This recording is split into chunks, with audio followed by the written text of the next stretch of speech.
Hujambo na karibu tena mtazamaji wa The World News katika kipindi hiki cha ulimwengu wa siasa. Mimi ni Adam Hussein.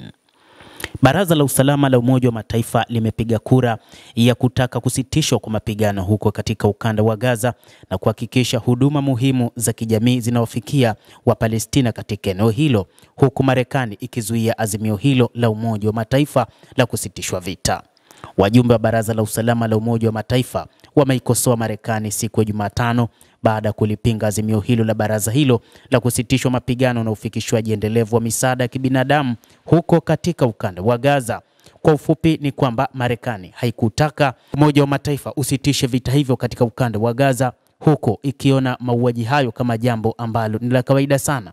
Mjumbe wa Marekani kwenye Umoja wa Mataifa Dorothy Shea amesema azimio hilo litadhoofisha juhudi za kidiplomasia za kufikia usitishaji mapigano unaoakisi uhalisi wa mambo na badala yake litawaongezea hamasa kundi la Hamas. Ameongeza kuwa azimio hilo halitoa uwiano sawa kati ya Israel na Hamas. Rasimu ya azimio hilo ilitaka usitishwaji wa mara moja bila masharti na wa kudumu wa mapigano huko Gaza, na hatua hiyo kuheshimiwa na pande zote. Lakini ni Marekani ambayo inaona kwamba pengine kundi hilo la wapiganaji la Hamas litarejea tena na kuanzisha mashambulizi, huku kura za turufu za Marekani ambazo zimeonyesha uamuzi uliowasilishwa ulikuwa ni zawadi kwa Hamas na msukumo mkubwa wa ugaidi. Balozi Danny Danon wa Israel amesema hayo.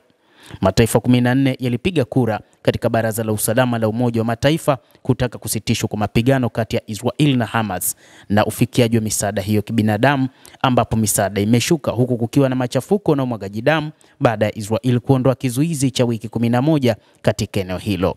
Marekani ilipinga uamuzi huo, ambapo kukataa kwa Marekani azimio hilo kulishangaza watu wengi na kulionekana kwamba Marekani ipo katika mwendelezo wa kuendelea kuibeba Israel. Marekani ilisema wazi kwamba haitaunga mkono juhudi zozote ambazo hazilaani Hamas. Marekani imesema haitoweza kuruhusu baraza kuwapa nguvu magaidi wa Hamas na hawapo tayari kuona Hamas wakiendelea na umwagaji damu kwa upande wa Israel. Uamuzi uliowasilishwa leo ulikuwa ni zawadi kwa Hamas na msukumo mkubwa wa ugaidi. Balozi wa Israel katika Umoja wa Mataifa Danny Danon anasema kwamba ulichagua kuridhika na kujisalimisha.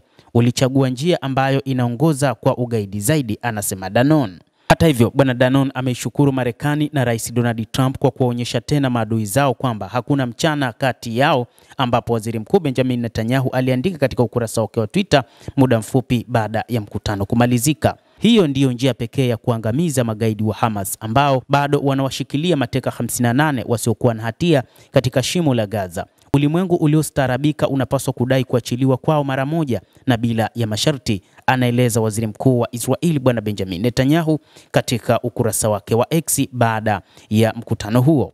Umoja wa Mataifa unakataa kushirikiana na GHF, ambapo umedai kuwa idadi kubwa ya watu wamejeruhiwa na kuuawa karibu na maeneo ya misaada huko Gaza, huku wao wakiwa wanatazama. Katibu mkuu wa Umoja wa Mataifa alisema alishangazwa na ripoti za Wapalestina kuuawa na kujeruhiwa walipokuwa wakitafuta msaada huko Gaza siku ya Jumapili na kutaka uchunguzi huru ufanyike. Haikubaliki kwamba Wapalestina wanahatarisha maisha yao kwa ajili ya chakula, Antonio Guterres alisema katika taarifa yake. Afisa huyo wa Umoja wa Mataifa alitaka uchunguzi ufanyike na ripoti hizo zipatikane, wahusika wawajibishwe. Baadaye akaongeza kuwa Israel ina wajibu wa wazi chini ya sheria za kimataifa za haki za binadamu kukubaliana na kuwezesha misaada hiyo kuwafikia walengwa. GHF na IDF zote zilikanusha kuwa wanajeshi walishambulia kituo cha usambazaji chakula karibu na Rafah wakati tukio la Jumapili likitokea. Jeshi pia lilikanusha ripoti za kuwafyatulia risasi raia. Kuna vyama vingi vinavyotaka kuona GHF ikishindwa, shirika la kibinadamu lilisema. Lengo lao ni kulazimisha kurejea katika hali hiyo, hata kama itamaanisha kuhatarisha misaada ya kuokoa maisha ya watu wa Gaza. Mtazamaji, endelea kutufuatilia na usisahau kulike, kucomment na kusubscribe channel yetu hii. Naitwa Adam Hussein.